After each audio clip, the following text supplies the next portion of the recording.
institutionnel et des relations extérieures de Sonatel. Alors, nous sommes là en train de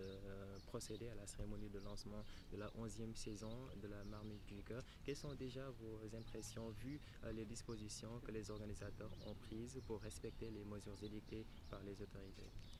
Je vous remercie. Donc, je voudrais d'abord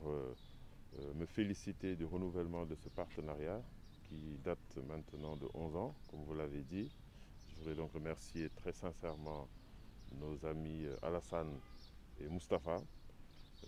d'avoir donc eu confiance depuis 11 ans à Sonatel Orange. Et au nom du directeur général que je représente ici, M. Sékou Dramé, je voudrais les féliciter, surtout d'avoir eu l'ingéniosité de maintenir ce dispositif, de maintenir donc les marmites du cœur pendant cette période très spéciale. Donc un grand bravo à eux. Pour Sonatel Orange, c'est toujours dans le cadre de sa politique de responsabilité sociétale d'entreprise. Comme vous le savez, Sonatel mène de très nombreuses actions et il est heureux que Sonatel, ayant adapté ses actions RSE dans cette période de pandémie Covid-19, retrouve nos amis Mustapha et Alassane dans les Marmites du Cœur édition 2020 dans un contexte Covid-19 pour lequel donc effectivement Sonatel a mené de très nombreuses actions de RSE. Je pourrais y revenir tout à l'heure. Vous l'avez dit justement, ceci est un acte parmi tant d'autres que vous avez posé depuis le début de cette pandémie-là au Sénégal. Globalement, qu'est-ce que vous avez eu à faire pour épauler l'État du Sénégal dans ce combat? Oui, donc très tôt donc, nous avons eu à répondre à l'appel des autorités, donc du ministère de la Santé et de l'Action sociale, qui est un tout petit peu la maîtresse d'œuvre de toutes les actions menées, qui est au front, mais également du ministère qui a la tutelle technique de Sonatel, le ministère de l'économie numérique et des télécommunications. Donc nous avons répondu à cet appel, aux besoins exprimés donc, par ce bras technique, le ministère de la Santé et de l'Action sociale, avec qui nous avons donc mené de très nombreuses actions. Je pourrais citer l'aménagement d'un hangar que nous venons de visiter hier d'ailleurs au niveau de l'ex-aéroport Léopold Sédar Senghor.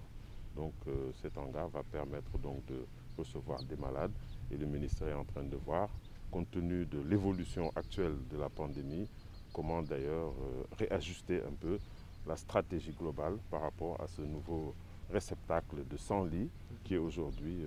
tout à fait disponible et aménagé par la Fondation Sonatel. Nous pourrions citer aussi beaucoup d'autres exemples du matériel acheminé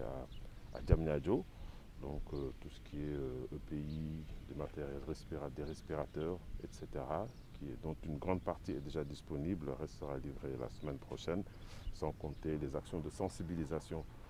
que Sonatel mène aux côtés du ministère, puisque, comme on le sait tous, la sensibilisation est extrêmement importante, le respect des gestes barrières. Nous avons donc diffusé gratuitement sur le réseau mobile Orange plusieurs SMS de sensibilisation dans ce cadre. Il y a aussi la mise à disposition d'espaces publicitaires gratuitement pour faire passer des spots ou de l'affichage. Nous avons augmenté la capacité du numéro vert, qui passe de 4 à 20 positions, sans compter la contribution en espèces que le groupe Sonatel a eu à faire. Donc aujourd'hui, nous sommes dans le prolongement de ces actions RSE en adaptant de manière intelligente l'action des Marmites du Cœur dans ce cadre. Comme vous l'avez rappelé, on ne peut plus se regrouper, on ne peut plus faire de regroupement. Donc il a fallu imaginer une formule qui permette de respecter ces gestes barrières. Donc c'est heureux que, avec les organisateurs, nous avons pensé aux Dara et aux familles démunies, puisque le slogan c'est bien « Restez chez vous ». Donc ne vous déplacez pas pour venir prendre le repas. Nous allons vous trouver avec des kits alimentaires. Et ça, c'est tout heureux que nous y avons pensé avec nos partenaires à le faire. Nous avons également donc identifié d'autres familles en relation avec les autorités locales, puisque c'est elles qui connaissent les familles, pour identifier d'autres poches de familles démunies. Et pour les régions, là aussi, grosse contrainte, puisqu'on ne peut pas se déplacer. Avec les organisateurs, nous sommes en train de voir comment également essayer de toucher quelques personnes des familles des régions.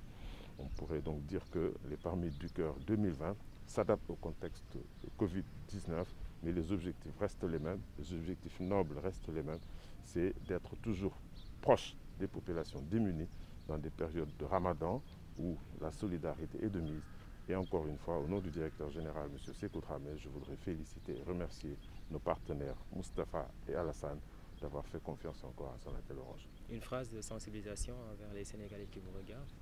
Restez chez vous, portez les masques. Merci beaucoup. C'est bon, vous n'avez pas de questions. C'est bon. Je repose un peu là. Ouais. Communication, relations extérieures bu Orange tey ñu ñëw fekkee lancement 11e saison bu Marmite du Cœur ñu gis ni mbir yi dafa am changement dañoo innové ngir bokk ci contexte yi nga xamante ne moom mooy mesures yi nga xamante ne kilifa yi dañ koo jël lan nga gisee déjà le fait que Marmite du Cœur bu ren bi adapté wu ci contexte bi. waaw dañuy jëkk gërëm bu baax suñu partenaires yi organisateur Marmite du Cœur donc Alassane Ndour ak Moustapha Dieng nga xam ne fukki at ak benn léegi ñu ngi def confiance Sonatel Orange ñu nekk ay partenaires donc yu yàgg donc si turu directeur général bi ñu fi yebal tey monsieur Sékou Dramé ñu ngi leen di féliciter di leen gërëm aussi si confiance bi comme ni nga ko waxee ren dafa nekk contexte bu particulier ndax bu ñu daan def Marmite du Cœur concept bi defe naa Sénégal yi yëpp xam nañ ko dañ daan dem di joxe ay ndogu di togg dans des endroits dem si Sénégal yëpp ren nag